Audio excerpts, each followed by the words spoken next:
Assalamualaikum warahmatullahi wabarakatuh. Perkenalkan, nama saya Rosa Salsabila dengan NIM 2510409041. Jadi di sini saya akan membahas tentang metodologi ekonomi Islam, tugas UTS, mata kuliah ekonomi Islam. Jadi, ekonomi Islam adalah cara atau langkah sistematis untuk memahami ajaran Islam. Tujuannya agar umat Islam tidak hanya mengikuti tradisi, tapi juga memahami agama secara benar melalui proses yang teratur dan bisa dipertanggungjawabkan. Sumber utama metodologi Islam adalah yang pertama adalah Al-Quran. Al-Quran untuk memuat prinsip-prinsip kehidupan seperti akidah, ibadah, hukum, etika, dan pedoman sosial. Terus yang kedua ada sunnah atau hadis Nabi.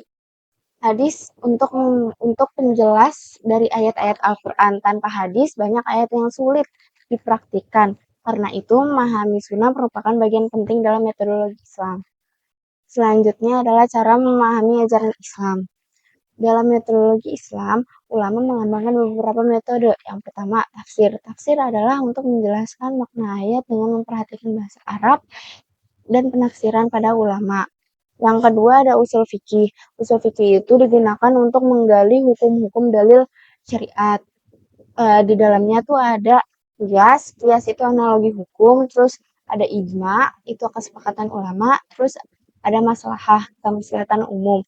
Kalau yang kemaslahatan umum ini metode untuk digunakan ketika tidak adanya dalil langsung dalam Al-Quran atau hadis. Selanjutnya ada istihad. Istihad itu pemikiran mendalam yang tidak bisa ditemukan di zamannya Nabi.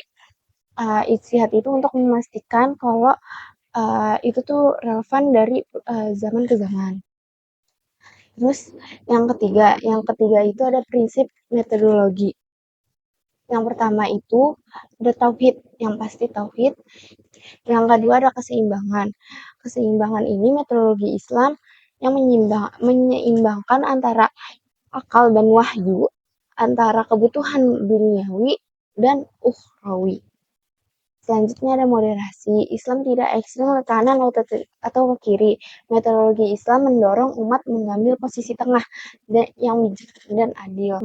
Lalu selanjutnya ada keadilan. Setiap hukum dan keputusan harus berlandaskan keadilan dan tidak merugikan pihak manapun. Jadi tetap berada di posisi tengah agama Islam. Lalu yang keempat, terakhir, ada tujuan metodologi Islam. Tujuan utama metodologi Islam adalah menghasilkan pemahaman agama yang benar, sistematis, dan tidak bertentangan dengan prinsip-prinsip syariah. Metodologi ini membantu umat merespon persoalan modern seperti teknologi, ekonomi, dan sosial, tanpa meninggalkan nilai-nilai Islam. Dengan memahami metodologi Islam, kita bisa melihat bahwa ajaran Islam bukan hanya kumpulan aturan, tapi sebuah sistematis yang memiliki metode, prinsip, dan tujuan yang jelas. Metodologi inilah yang membuat Islam terus relevan sepanjang zaman. Itu saja dari saya.